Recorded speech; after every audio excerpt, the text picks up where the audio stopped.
Sterlite ஆலையை திறக்க உச்சநீதிமன்றம் தடை விதித்து உத்தரவு பிறப்பித்திருக்கிறது. மிகுந்த எதிர்பார்ப்புக்கு உள்ளாக்கிய தூத்துக்குடி ஸ்டெர்லைட் ஆலை தொடர்பான வழக்கில் உச்சநீதிமன்றம் தற்போது தீர்ப்பு வழங்கியிருக்கிறது. ஆலையை திறக்க உச்சநீதிமன்றம் தடை விதித்திருக்கிறது. நீதிபதிகள் தெரிவித்த கருத்துக்கள் என்ன? இணைகிறார் நம்முடைய டெல்லி செய்தியாளர் சுசித்ரா. சுசித்ரா, நீங்க தொடரலாம். ஸ்டெர்லைட் ஆலையை திறப்பதற்கான கோரி ஸ்டெர்லைட் ஆலையினுடைய நிர்வாகம் சார்பில் உச்சநீதிமன்றத்தில் மேல்முறையீட்டு மனுவானது தாக்கல் செய்யப்பட்டிருந்தது.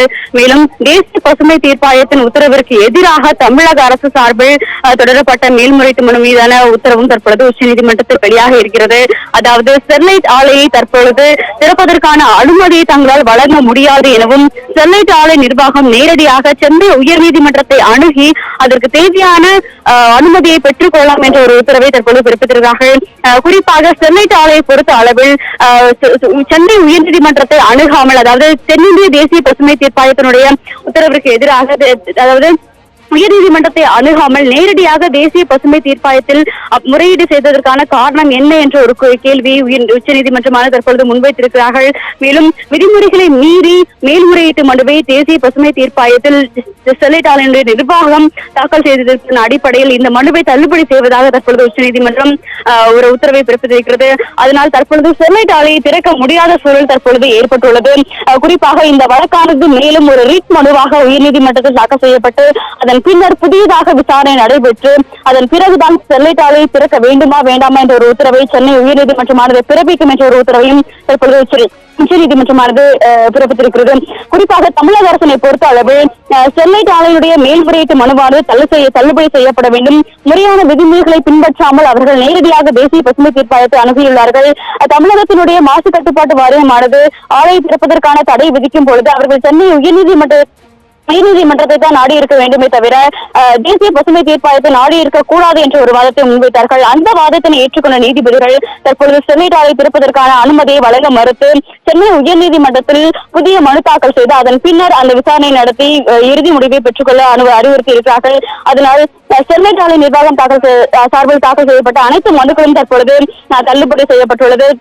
தமிழக அரசினுடைய மேல்முறையீட்டு மனுவானது தற்பொழுது முடித்து வைக்கப்பட்டிருக்கிறது. இந்த வழக்கினை பொறுத்த அளவில் ஏற்கனவே தமிழக அரசு தேவையான ஆவணங்கள் அனைத்தையுமே உச்சநீதிமன்றத்தில் தாக்கல் செய்தது.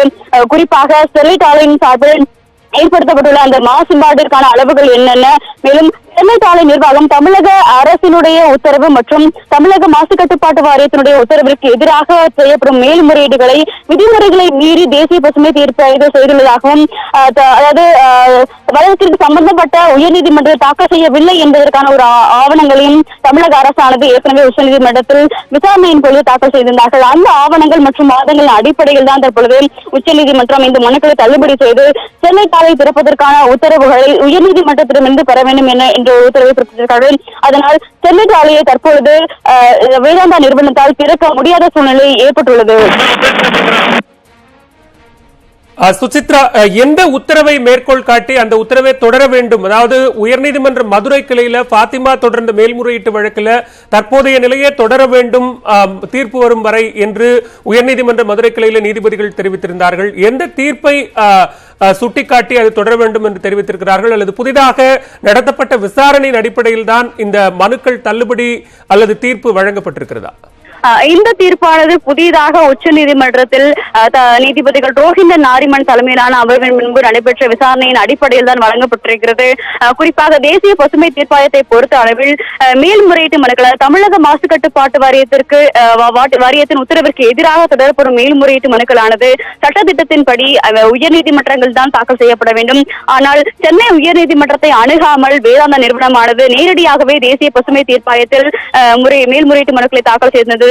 அதனை எதிர்த்துதான் தமிழக அரசானது இந்த மனுக்கள் நிற்காது, சென்னை உயர்நீதிமன்றத்திற்கு பதிலாக தேசிய பசுமை தீர்ப்பாயத்தை அவர்கள் நாடி இருக்கிறார்கள், இந்த மனுக்களை தள்ளுபடி செய்ய வேண்டும் என்ற ஒரு வாதத்தை உச்சநீதிமன்றத்தில் நடந்த விசாரணையின் போதுதான் தமிழக அரசு முன்வைத்தது. அந்த வாதங்கள் அடிப்படையில் தான் தற்பொழுது இந்த உத்தரவானது பிறப்பிட்டிருக்கிறது. பாலா, தென்னிந்திய பசுமை தீர்ப்பாயத்தினுடைய உத்தரவின்படி தமிழக அரசு அளித்துள்ள பதில்கள் குறிப்பாக தற்போது தூத்துக்குடி ஸ்டெர்லைட் ஆலையை திறப்பதற்கு தடை விதித்து உச்சநீதிமன்றம் உத்தரவு பிறப்பித்திருக்கிறது. தமிழக அரசு, வேதாந்தா நிறுவனம், தென்னிந்திய பசுமை தீர்ப்பாயம் உள்ளிட்ட பல்வேறு மனுக்கள் மீதாக நடைபெற்ற விசாரணையின் முடிவில் தற்போது நீதிபதிகள் ரோஹின்டன் நாரிமன் மற்றும் நவீன் சின்ஹா அடங்கிய அமர்வு தீர்ப்பு வழங்கியிருக்கிறது. ஸ்டெர்லைட் ஆலையை திறப்பதற்கு உச்சநீதிமன்றம் தடை விதித்து உத்தரவு பிறப்பித்திருக்கிறது. சுசித்ரா, தகவல்களை மீண்டும் ஒரு முறை பதிவு செய்யலாம். அதாவது வேதாந்தா நிறுவனம் சார்பில் கடந்த ஆண்டு நவம்பர் மாதம் 15ஆம் தேதி தேசிய பசுமை தீர்ப்பாயத்தால் வழங்கப்பட்ட உத்தரவிற்கு எதிராக தமிழக அரசு சார்பில் உச்சநீதிமன்றத்தில் ஒரு மேல்முறையீட்டு மனுவானது தாக்கல் செய்யப்பட்டிருந்தது. அந்த மேல்முறையீட்டு மனுவில் தமிழக மாசு கட்டுப்பாட்டு வாரியத்தினுடைய உத்தரவிற்கு எதிராக வேதாந்தா நிறுவனமானது உயர்நீதிமன்றத்தை அணுகாமல் நேரடியாகவே தேசிய பசுமை தீர்ப்பாயத்தை நாடி ஆலையை திறப்பதற்கான அனுமதியை அவர்கள் பெற்றிருக்கிறார்கள். அதனால் இந்த தேசிய பசுமை தீர்ப்பாயத்தினுடைய உத்தரவை தள்ளுபடி செய்ய வேண்டும் என்ற ஒரு கோரிக்கை தான் அந்த மனுவில் கோரப்பட்டிருந்தது. மேலும் தேசிய பசுமை தீர்ப்பாயத்தின் சார்பில் அமைக்கப்பட்ட விசாரணை குழுவானது, அதாவது தருண் அகர்வாலா தலைமையிலான விசாரணை குழுவானது யூகங்களின் அடிப்படையில் அந்த அறிக்கையை சமர்ப்பித்ததற்காகவும் அடிப்படை பிரச்சனைகளை அது அலசி ஆராயாமல் அதற்கான விடைகளை தராமல் அந்த ஸ்டெர்லைட் ஆலைக்கு ஆதரவாக தருண் அகர்வாலா அவர்களுடைய குழுக்களுடைய பரிந்துரை இருப்பதாகவும், அதனால் அந்த அறிக்கையையும் தள்ளுபடி செய்ய வேண்டும் என்ற 2 கோரிக்கைகளை வலியுறுத்தி தான் தமிழக அரசானது இந்த மேல்முறையீட்டு மனுவை தாக்கல் செய்தது. மேலும் வேதாந்தா நிறுவனம் சார்பாகவும் கூடுதல் மனுக்களானது உச்சநீதிமன்றத்தில் தாக்கல் செய்யப்பட்டிருந்தது. குறிப்பாக தமிழக அரசானது போலியான ஆவணங்கள் மற்றும் ஆதாரங்களை காட்டி ஆலையை நிரந்தரமாக மூடுவதற்கான ஒரு கோரிக்கையை முன்வைத்திருக்கிறார்கள். அதனை தள்ளுபடி செய்ய வேண்டும் என்ற கோரிக்கையை வேதாந்தா நிறுவனமும் முன்வைத்தது. ஆனால் தற்பொழுது தமிழக அரசினுடைய வாதங்களை ஏற்று ஸ்டெர்லைட் ஆலையை திறப்பதற்கான அனுமதியை உடனே வழங்க முடியாது என்ற ஒரு உத்தரவை உச்சநீதிமன்றம் பிறப்பித்திருக்கிறது. தேவைப்பட்டால் சென்னை உயர்நீதிமன்றத்தை நேரடியாக அணுகி அதன் பின்னர் விசாரணை முடிந்த பிறகு ஆலையை திறப்பதற்கான அனுமதியை பெற்றுக் கொள்ளலாம் என்ற ஒரு உத்தரவை உச்சநீதிமன்றம் பிறப்பித்திருக்கிறது. குறிப்பாக இந்த வழக்கினை பொறுத்த அளவில் அதாவது சம்பந்தப்பட்ட உயர்நீதிமன்றத்தை அணுகாமல் நேரடியாக சட்ட விதிமுறைகளை மீறி தேசிய பசுமை தீர்ப்பாயத்தை வேதாந்தா நாடியதுதான் அவர்களுக்கு பின்னடைவாக பார்க்கப்படுகிறது. பலாம் இந்த வழக்கினை பொறுத்த அளவில் தமிழக அரசு ஏற்கனவே இதே கருத்தை தான் தேசிய பசுமை தீர்ப்பாயத்திலும் பதிவு செய்தது. ஆனால் நீதிபதி AK கோயல் தலைமையிலான அமர்வு அதனை ஏற்க மறுத்துதான் ஸ்டெர்லைட் ஆலையை 3 வார காலத்திற்குள் நிபந்தனைகளுடன் திறப்பதற்கான அனுமதியை வழங்கியிருந்தார்கள். அந்த உத்தரவை எதிர்த்துதான் தற்போது உச்சநீதிமன்றம் தமிழக அரசு உச்சநீதிமன்றத்தை நாடியது. அந்த மனு மீதான உத்தரவை தான் தற்போது உச்சநீதிமன்றம் பிறப்பித்திருக்கிறது. தற்பொழுது ஸ்டெர்லைட் ஆலை நிர்வாகத்தால் அந்த ஆலையை தூத்துக்குடியில் உள்ள ஆலையை திறப்பதற்கான அனுமதி மறுக்கப்பட்டிருக்கிறது. தேவைப்பட்டால் சென்னை உயர்நீதிமன்றத்தை நாடி அதன் பின்னர் ஆலை திறப்பதற்கான அனுமதியை விசாரணைக்கு பின்னர் அவர்கள் பெற்றுக் கொள்ளலாம். பாலா, சுசித்ரா, தொடர்ந்து இணைப்பில் இருங்க, நம்ம மீண்டும் இணையலாம். தற்போது இந்த போராட்டத்தினுடைய ஒரு முக்கிய நபராகவும் வழக்கை தொடர்ந்த பாத்திமா அவர்கள் தற்போது நம்மிடையே இருக்கிறார். சமூக செயற்பாட்டாளர் பாத்திமா. வணக்கம் பாத்திமா. தற்போது உச்சநீதிமன்றத்தினுடைய தீர்ப்பு வந்திருக்கிறது. ஸ்டெர்லைட் ஆலையை திறப்பதற்கு தடை விதிக்கப்பட்டிருக்கிறது. எப்படி பார்க்கிறீர்கள் இந்த தீர்ப்பை?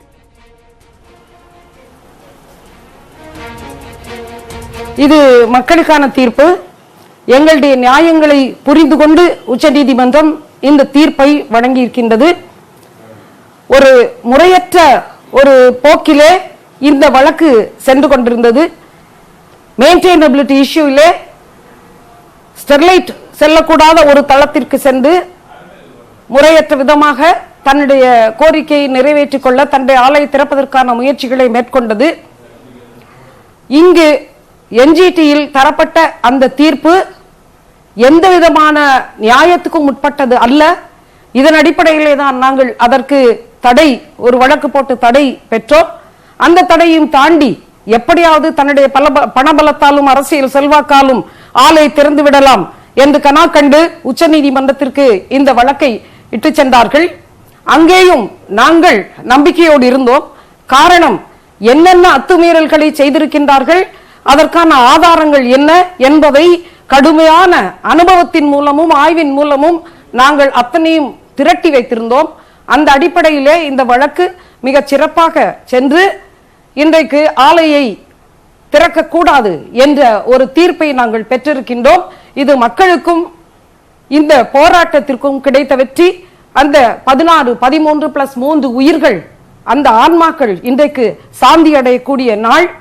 மக்கள் வாழ்வுரிமைக்காகவும் வாழ்வாதார உரிமைக்காகவும் தங்களுடைய அனைத்தையும் தொலைத்து தியாகம் செய்து இங்கு ஒரு போராட்டத்திலே, மாபெரும் போராட்டத்திலே ஈடுபட்டு வந்தோம். எங்களுக்கு கிடைத்த வெற்றியாக, இந்த நாட்டின் இறையாண்மைக்கு கிடைத்த வெற்றியாக, மக்களுக்கு கிடைத்த வெற்றியாக மகிழ்ச்சியோடு இதை பார்க்கின்றோம். எப்படியாவது தூத்துக்குடியில் இயங்கக்கூடிய ஸ்டெர்லைட் ஆலையை திறந்துவிட வேண்டும் என்ற நோக்கில் தான் தொடர்ந்து தன்னுடைய சட்ட போராட்டத்தை அவர்கள் முன்னெடுத்துக் கொண்டிருக்கிறார்கள். அந்த வகையில் இப்போது உச்சநீதிமன்றம் உயர்நீதிமன்றத்தை நாடுமாறு ஒரு வழிகாட்டுதலை சொல்லியிருக்கிறது என்று கூட பார்க்கலாம். அவர்கள் மீண்டுமாக நீதிமன்றத்திற்கு செல்வார்கள். சட்ட ரீதியாக தங்களது நடவடிக்கைகளை அவர்கள் தொடரக்கூடிய ஒரு வாய்ப்பு இருக்கிறது. தேசிய பசுமை தீர்ப்பாயம் காட்டிய நெறிமுறைகளை மேற்கோள் காட்டி தங்களுடைய வாதங்களை முன்வைப்பதற்கும் வாய்ப்பு இருக்கிறது. தொடர்ந்து பாத்திமா அவர்களோ தமிழக அரசோ சட்டப்பூர்வமாக மீண்டுமாக இதை எதிர்ப்பதற்கான தயார் நிலையில் இருக்கிறார்களா?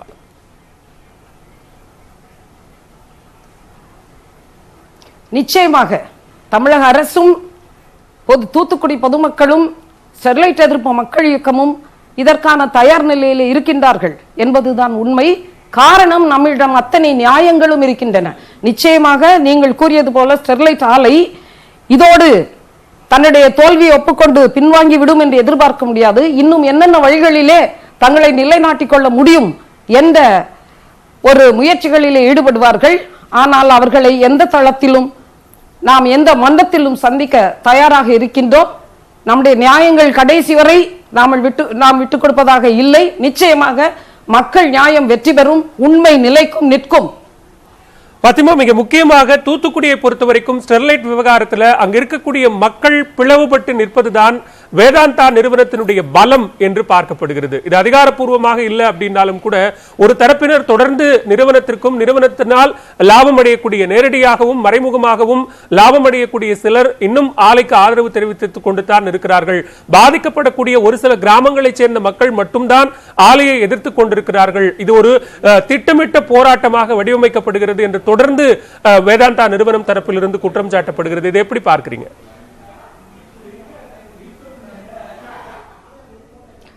ஆலைக்கு ஆதரவு என்பது ஒரு மாய தோற்றம்.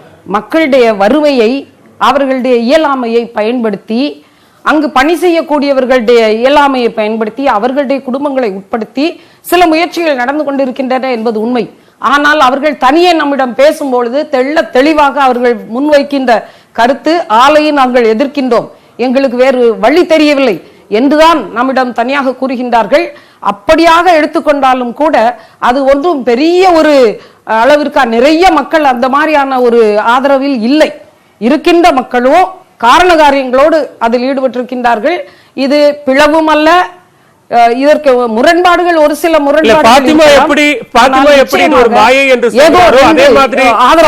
வேதாந்தா நிறுவனமும் போராட்டம் என்பதும் எதிர்ப்பு என்பதும் ஒரு மாயை அப்படின்னு சொல்றாங்க. அரசியல் காரணங்களுக்காக தூண்டிவிடப்படக்கூடிய போராட்டங்களாக இது மக்கள் பயன்படுத்தப்படுகிறார்கள், அவங்க ஒரு வெப்பனா பயன்படுத்தப்படுறாங்க அப்படிங்கறத அவர்களுடைய குற்றச்சாட்டு. சாதாரண மக்கள், பொதுமக்கள் அரசியல் செல்வாக்குள்ளவர்களா இப்பேற்பட்ட சர்வதேச அளவிலே வன்முறைகளை புரிந்து கொண்டு பல கோடிகளிலே புரண்டு கொண்டிருக்கக்கூடிய அந்த ஆலை அரசியல் செல்வாக்குள்ளதா? மக்கள் அரசியல் காரணங்களுக்காக இந்த போராட்டத்தில் இல்லவும் இல்லை, இருக்கவும் மாட்டார்கள். நாங்கள் எங்களுடைய அடிப்படை உரிமைகளை, நாங்கள் இந்த நாட்டுக்கு ஆற்ற வேண்டிய அடிப்படை கடமை 51 செக்ஷன் 51A(G) சுற்றுச்சூழலை பாதுகாக்க வேண்டிய கடமையை நிறைவேற்றி கொண்டிருக்கின்றோம். இதனை மாயை என்று சொன்னால் சொல்கின்றவர்கள் முட்டாள்கள், அதை நம்புகின்றவர்கள் முட்டாள்கள் என்பதுதான் எங்களுடைய கருத்தாக வைக்க முடியும். நிச்சயமாக உங்களின் மூலம் நான் தெரிவித்துக் கொள்ள விரும்புவது, தூத்துக்குடியிலே ஆலைக்கு ஆதரவானவர்கள் என்பது விரல் விட்டு எண்ணக்கூடிய அளவில் தான் இருக்கின்றார்கள். எண்ணிக்கை காட்டுகின்றார்கள் என்றால் அந்த ஆலையிலே வேலை செய்யக்கூடியவர்களிடம் பணம் கொடுத்து அவர்களை ஒரு விதமான தாக்குதலுக்கு, உளவியல் தாக்குதலுக்கும் ஒரு அச்சுறுத்தலுக்கும் உள்ளாக்கி கொண்டு வந்து சமர்ப்பிக்கின்றார்கள். அவ்வளவே. இன்னைக்கும் கூட ஒருவேளை ஸ்டெர்லைட் ஆலைக்கு ஆதரவாக தீர்ப்பு வந்துவிடுமேயானால் ஒரு மக்கள் போராட்டங்களில் இறங்கக்கூடும் என்கிற அச்சத்தின் காரணமாக தூத்துக்குடி நகர் முழுவதுக்கும் கிட்டத்தட்ட 1500க்கும் மேற்பட்ட போலீசார் பாதுகாப்பு பணியில் ஈடுபட்டிருந்தார்கள். இன்றும் அதற்கான ஒரு வாய்ப்பு இருக்கிறது. மக்கள் எதிர்த்தால் அதை ஒடுக்கக்கூடிய, அதை தடுக்கக்கூடிய அளவிலான ஒரு நிலைதான் இருக்கிறது என்கிற நிலைதான் இன்னும் தூத்துக்குடியில் இருந்துகிட்டு இருக்கு.